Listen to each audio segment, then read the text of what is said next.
Got Powerball fever? Then carefully consider where you buy your ticket. Location matters, if you're lucky enough to win. The Powerball jackpot is now $700 million, which makes it both the second largest prize in the game's history and the second largest in U.S. lottery history. The next drawing is at 10:59 p.m. ET on Wednesday, tonight. If you decide to pick up a last-minute ticket, it's not unusual that you might have a choice of locales in which to make that purchase. More than a quarter of U.S. workers commute outside the county where they live, according to Census Bureau data, and in 5 states plus Washington, D.C., 1 in 10 workers live in a different state. Or maybe you're on vacation.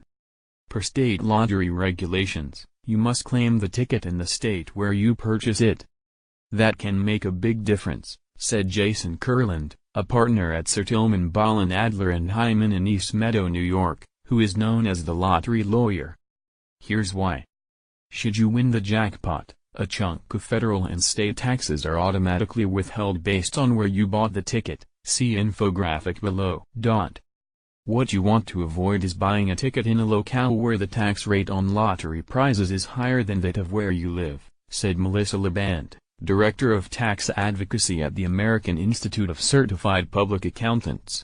At tax time, you'll get a credit in your home state for taxes paid to other states, but your total state tax bill will reflect the higher rate. For example, let's say you live in New Jersey but work in New York City. New Jersey withholds 8%, while New York City withholds 12.7%, including an 8.82% state tax and an additional 3.876% in city/local tax, according to lottery site useomega.com.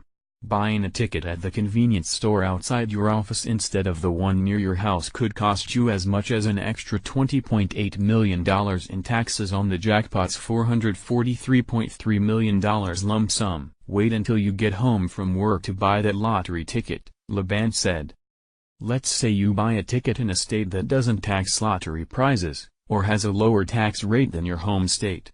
You'll still pay taxes based on your home state's rate, Laband said. With less withheld upfront, you may need to plan more carefully to make sure you can meet your tax obligations come filing time. According to useomega.com, 9 Powerball participating states don't tax lottery prizes: California, Delaware, Florida, New Hampshire, South Dakota, Tennessee, Texas, Washington and Wyoming.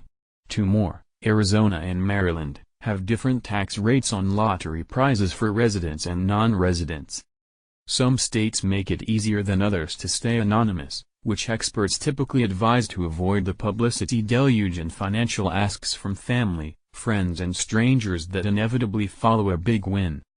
Only 5 states currently allow winners to claim a ticket anonymously, said lottery lawyer Kurland: Delaware, Kansas, Maryland, North Dakota, and Ohio. If you have an easy ability to buy a ticket in one of those states, that's worth considering. The rest of the states vary in their claiming rules, something that's worth strategizing with an attorney before you claim the prize, said Josh King, Chief Legal Officer of Legal Services Marketplace of Vote.